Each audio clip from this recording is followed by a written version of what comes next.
Hello, my name is Maddox Porter, and I'm with, I'm Cole Romig.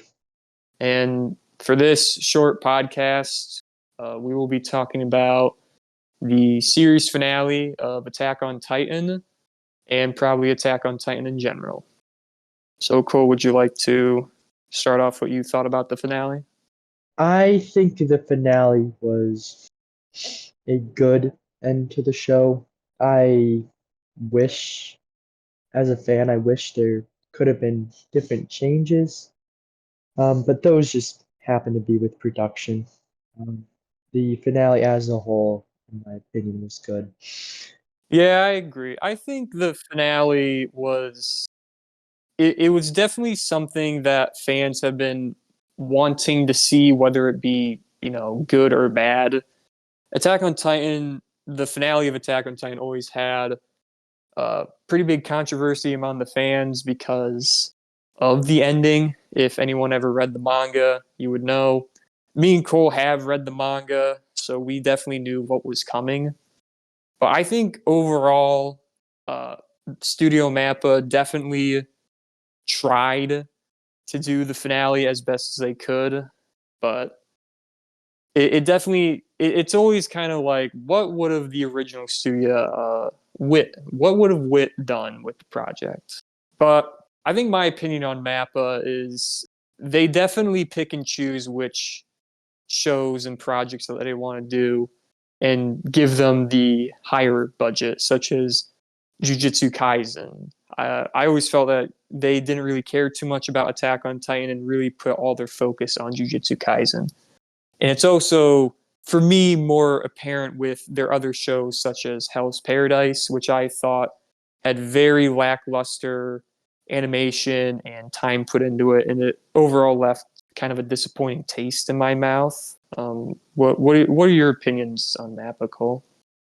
I have to wholeheartedly agree. I mean, there's the controversies of MAPPA employees being overworked.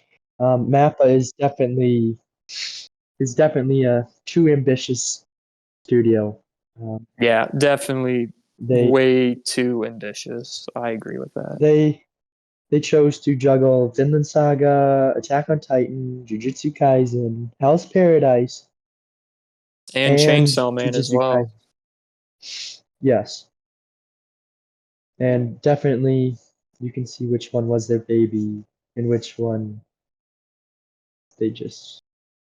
I don't want to say purposely, but they could have done more, especially with older franchises.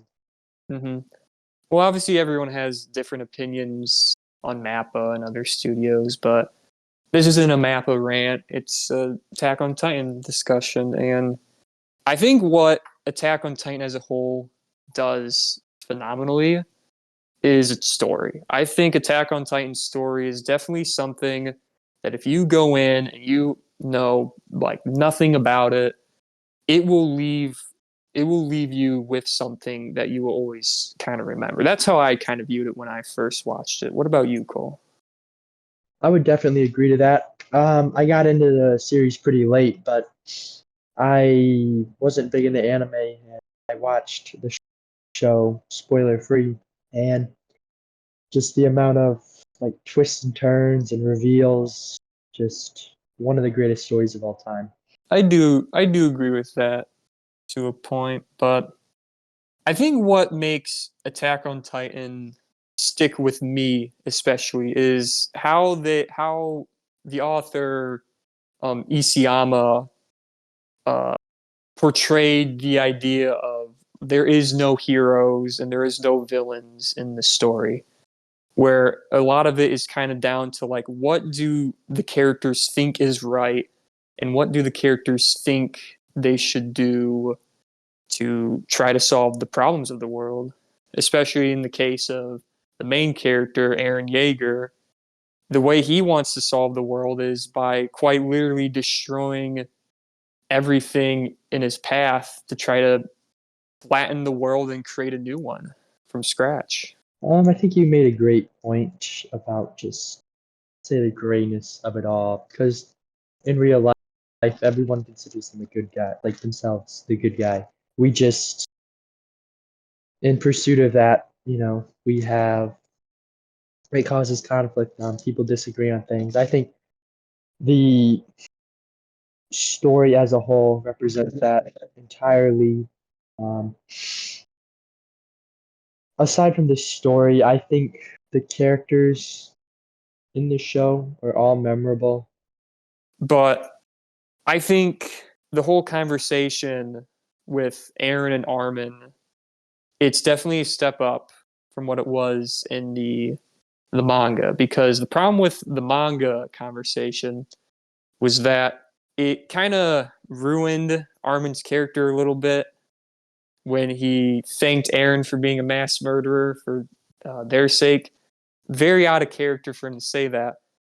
And it makes much more sense in the anime when Armin really doesn't forgive Aaron at all. He doesn't forgive him at all for killing all like 80% of the whole population.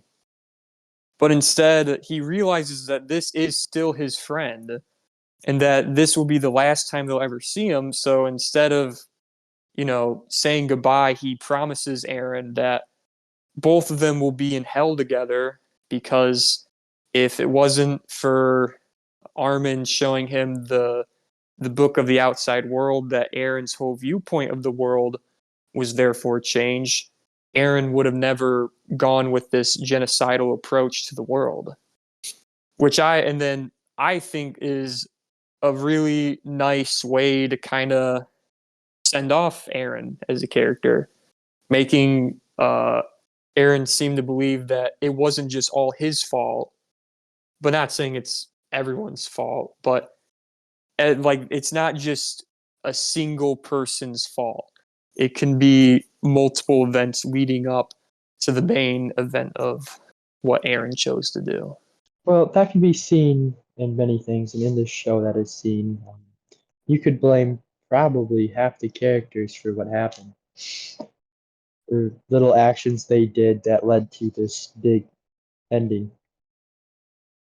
Um, in terms of the ending, apart from that, I know there was some controversy, and it didn't really end in the happiest note.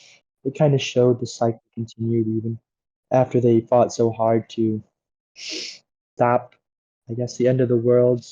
And I think that was very bold, and I like how it was represented in the anime within the credits. In terms that we had a select runtime, I guess this will be the end, and who knows, maybe me and Cole could do more of these in the future if we feel like it. But I guess for now, this was our short review of the Attack on Titan series finale and the series as a whole. So thank you, Cole, for helping me out. Thank you for having me on your show. And I guess that this will be this. I guess that's it. See ya.